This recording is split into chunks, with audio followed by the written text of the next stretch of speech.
Buenos días. Esta ponencia tiene el objetivo de hacer una medición alternativa sobre la equidad de acceso a la educación en Venezuela. En Venezuela, a partir de 1998 y el inicio de la llamada Revolución Bolivariana, se ha emprendido una serie de programas sociales, entre ellos ha habido un énfasis especial en los programas educativos, con el propósito de lograr una mayor equidad.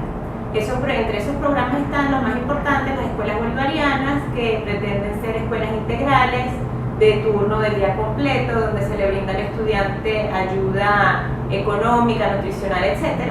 Y al mismo tiempo tenemos las misiones sociales, que son programas orientados a los jóvenes y población adulta que anteriormente estuvo excluida de la educación. Entonces a esta población se le da educación básica, media y también universitaria en distintas modalidades de esta misión. Entonces, lo que se busca ver es hasta qué punto estos programas que han tenido una orientación particular de atender a una población, digamos, la que está más desfavorecida anteriormente, ha logrado algún cambio en las condiciones de equidad de acceso a la educación en el país. Entonces, una de las dificultades que tenemos para evaluar estos programas es la ausencia de información. Hay registros de las misiones, de las escuelas, de la asistencia, pero no tenemos mediciones sobre la calidad del aprendizaje y otros indicadores que nos podrían ser de utilidad, como características educativas de los egresados o características socioeconómicas. Entonces, Venezuela no participa en las pruebas PISA, no tenemos mediciones nacionales de la calidad de la enseñanza, entonces es difícil ver hasta qué punto el rendimiento o el logro educativo se relaciona con las variables socioeconómicas de la familia. Al mismo tiempo, en Venezuela entonces ha habido pocos estudios sobre eso, lo que hay proviene de estudios comparativos a nivel de América Latina, y allí los resultados que encontramos son contradictorios. En algunos estudios, los basados sobre todo en la población activa, encuentran que ha aumentado la equidad en la sociedad venezolana, o al menos es más equitativa que otros países de América Latina. Sin embargo, algunas mediciones que tratan de ver las diferencias en el logro educativo encuentran por el contrario que en Venezuela las desigualdades están aumentando. Entonces lo que pretendemos es brindar un nuevo tipo de información a partir de otro indicador como es la movilidad educativa intergeneracional. Entonces lo que buscamos es estudiar si ha habido cambios en el periodo 98-2008 de la equidad en el logro educativo usando este indicador movilidad educativa intergeneracional. Para eso trabajamos con una encuesta que se realizó a través del Instituto de Investigaciones Económicas y Sociales en la Universidad Católica Andrés Bello en el marco del proyecto Pobreza. Hubo dos rondas de encuesta, una en el año 97-98, otra en el 2008, y si bien el centro de la encuesta no es la medición de movilidad, como se recogen las características educativas y laborales de los padres de los entrevistados, nos permite una primera aproximación en Venezuela a este indicador, dado que no contamos con otras fuentes especializadas para calcular. Entonces, lo que nosotros comparamos, lo que vamos a intentar comparar es el nivel educativo alcanzado por nuestros entrevistados con el máximo nivel educativo alcanzado por los padres. Es decir, como se recoge tanto la información de la madre como la del padre, comparamos ambos niveles educativos y vamos a tomar como punto de comparación el máximo nivel de los dos. Entonces veamos algunos resultados de esta investigación. En primer lugar, es bueno ver el panorama de la situación educativa de la población venezolana en un periodo de tiempo más largo. Como podemos ver con los datos censales, desde 1950 en adelante ha habido un gran cambio de las características educativas de la población. Entonces, mientras al principio del periodo el promedio de escolaridad no alcanzaba 2 años por persona, ese promedio ha ido creciendo de forma muy fuerte, sobre todo a partir de los años 80. Como vemos, entre el 2001 y el 2011 efectivamente hubo un incremento del promedio de años de escolaridad de la población. Sin embargo, vale resaltar que este incremento de 1.3 años que se registra en esa década es también semejante, equivalente al que se presentó en la década precedente, es decir, entre el año 90 y el 2001. Por lo tanto, a partir de este indicador, digamos en general, sí ha habido ganancias en la última década, pero no han sido mayores que las que ya se habían registrado en el pasado reciente del país.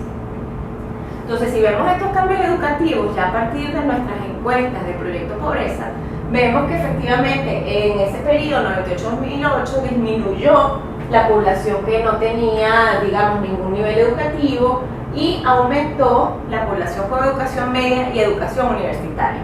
Estos aumentos se dieron por igual en los hombres y en las mujeres, aunque sí podemos observar que las mujeres son las que están registrando un poco de mayores ganancias, sobre todo en el acceso a la educación superior.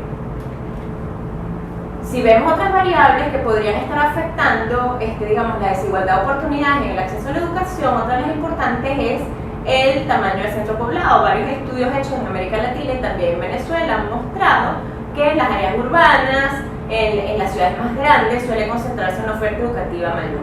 Efectivamente, en los datos de Venezuela encontramos que en Caracas y en las ciudades más grandes, el acceso a la educación superior es mayor que en el mundo rural. Sin embargo, entre el 98 y el 2008, en las ciudades medianas, pequeñas, creció bastante la población que accede a este nivel educativo, incluso también en el mundo rural, donde esta población se duplicó.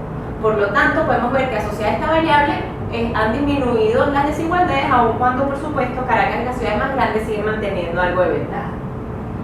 Si vemos otra de las variables importantes, que es el tipo de plantel de educación primaria, vemos que efectivamente en los egresados que estudiaron en escuelas básicas de educación privada, la proporción de ellos que llega a la universidad es muchísimo mayor, ¿ok?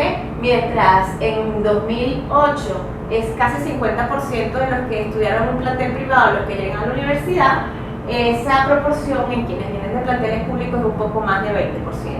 Y lo que llama la atención con respecto a esta variable es que la fuerte diferencia entre educación pública y privada se mantuvo inalterada entre 1998 y 2008, mientras en otras variables como nivel de urbanización o sexo cambió la composición. En el caso de la educación privada se mantuvo incólume la diferencia a pesar del aumento generalizado del nivel educativo de la población.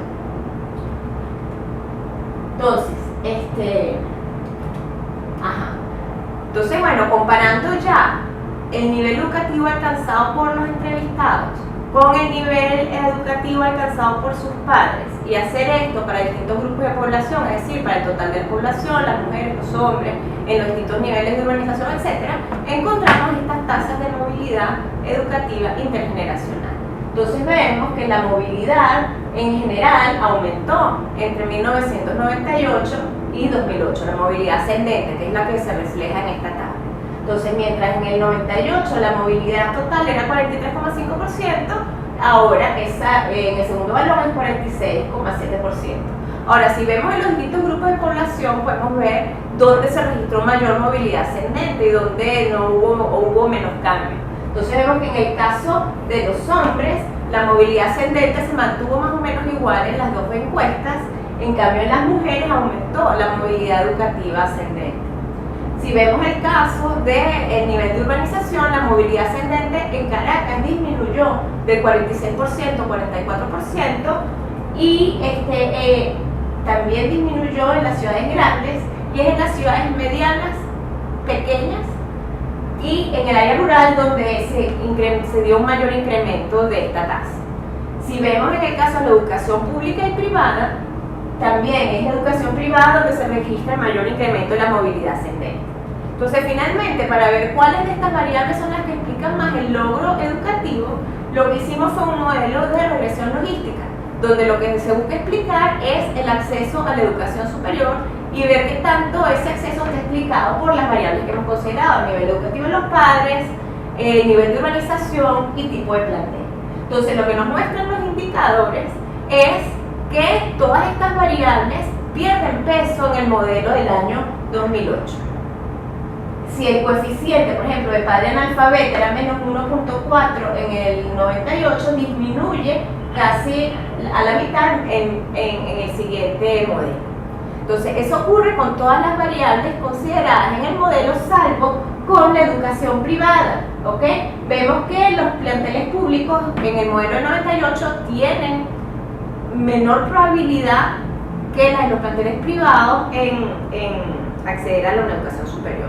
Entonces, mientras muchas de nuestras variables están mostrando mejorías en la equidad, el tipo de plantel parece estarse convirtiendo en una variable cada vez más importante para explicar las desigualdades de logro.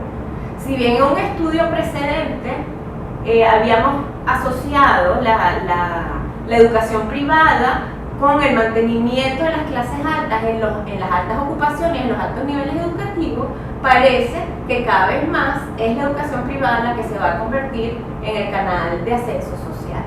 ¿Por qué? Probablemente por diferencia de calidad en las distintas redes educativas, pero de momento no contamos con datos para comprobar esta hipótesis. De todas maneras, más datos, más información está disponible en el documento escrito de la ponencia. Muchas gracias.